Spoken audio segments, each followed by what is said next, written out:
एक दोस्त। एक शेर और एक चूहा दोस्त थे।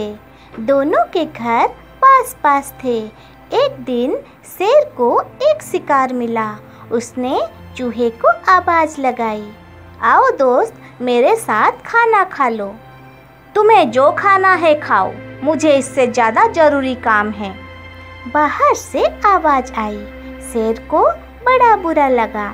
अगले ही दिन चूहे को शहद का एक डिब्बा मिला। वह खाने के लिए बैठा तो उसने शेर को आवाज़ लगाई, दोस्त आओ मेरे साथ खाना खा लो। बाहर से उत्तर आया, मुझे नहीं खाना है, तुम ही खाओ अपना खाना। चूहे को भी बड़ा बुरा लगा, लेकिन उसने कुछ नहीं कहा। 2 दिन के बाद दोनों जंगल में मिले। दोनों की दोस्ती इतनी पक्की थी कि खाने वाली बात को भुलाकर वे फिर से एक साथ खेलने लगे।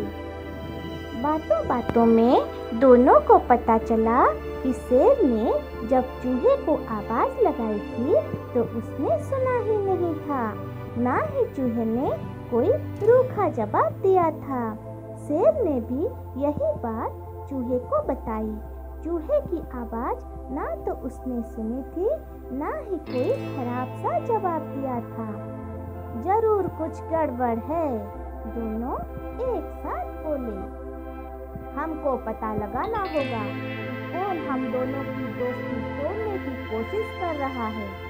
शेर गुस्से से दहाड़ कर बोला, ठीक कहा, कोई तो है जो हम दोनों को परेशान करना चाहता है। चूहे ने कहा। उनकी बातें छिपकर कोई सुन रहा था। तभी किसी के चुपके से भागने की आवाज़ आई। दोनों ने देखा कि यह तो लोमड़ी थी जो भाग रही थी। शेर ने दहाड़कर बोला, रुक जा, नहीं तो मुझसे बुरा कोई नहीं होगा।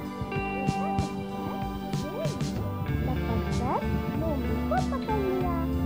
शेर ने चूहे से कहा, दोस्त, आज रात के खाने में मैं एक लोमड़ी पकाने वाला हूँ। रात का खाना तुम मेरे साथ खाना। वो बोला, जरूर खाऊंगा मैं, ऐसा भोजन तो मैं छोड़ ही नहीं सकता। लोमड़ी घबरा गई, बेचारी माफी मांगने लगी। शेर ने कहा, 100 उठक बैठक करो और 1000 बार बोलो, मैं अब किसी को तंग नहीं करूँगी। लोमड़ी ने क्या करी, अपनी गलती की सजा तो उसको थी ना। 2 घंटे तक वह यही बातें दोहराती रही, अब मैं किसी को तंग नहीं करूँगी। शेर और चूहे की दोस्ती और भी पक्की हो गई। अच्छे दोस्त किसी तीसरे के कहने से अपनी दोस्ती को खत्म नहीं होने देते।